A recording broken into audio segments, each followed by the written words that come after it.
ಕಾರ್ಯಕರ್ತರ ಜೊತೆ ಕುತ್ಕೊಂಡು ಮಾತಾಡಿದ್ರು ಕೂಡ ಅದಕ್ಕೆ ಕೇಸ್ ಹಾಕ್ತಾರೆ, ಅಷ್ಟರ ಮಟ್ಟಿಗೆ ಒತ್ತಡವನ್ನು ತರ್ತಾರೆ.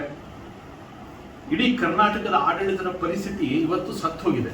ಕೊಡ್ಲಿಕ್ಕೆ ಪಗಾರಿಗೆ ದುಡ್ಡಿಲ್ಲ, ಇವತ್ತು ಅಭಿವೃದ್ಧಿಗೆ ದುಡ್ಡಿಲ್ಲ, ಶಾಸಕರಿಗೆ ಇವತ್ತು ಹಣವನ್ನು ಕೊಡ್ಲಿಕ್ಕೂ ಕೂಡ, ಶಾಸಕರ ನಿಧಿಯನ್ನು ಕೊಡ್ಲಿಕ್ಕೂ ಇವತ್ತು ಹಣ ಇಲ್ಲ.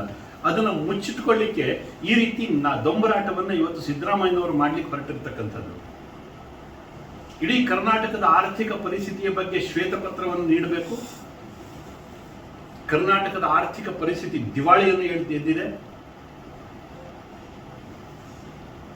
ಮುಂದಿನ ದಿವಸದಲ್ಲಿ ಬಹುತೇಕ ಇಡೀ ಕರ್ನಾಟಕ ಆರ್ಥಿಕತೆಯನ್ನ ದಿವಾಳಿ ಮಾಡತಕ್ಕಂಥ ಪ್ರಯತ್ನವನ್ನ ನಮ್ಮ ಸಿದ್ದರಾಮಯ್ಯನವರ ಸರ್ಕಾರ ಮಾಡ್ತಾ ಇದೆ.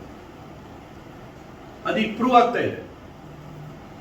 ಇದು ಆಗ್ಬಾರ್ದು ಅನ್ನುವಂಥದ್ದು ನಮ್ಮ ಒತ್ತಾಸೆ. ಆರ್ಥಿಕ ಪರಿಸ್ಥಿತಿ ಸಂಪೂರ್ಣವಾಗಿ ದಿಕ್ಕೆಟ್ಟು ಹೋಗಿದೆ.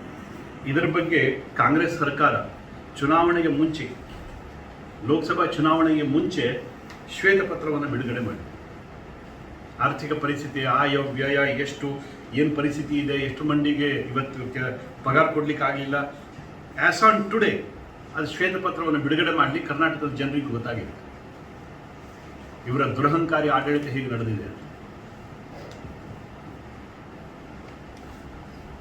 ಧನ್ಯವಾದಗಳು.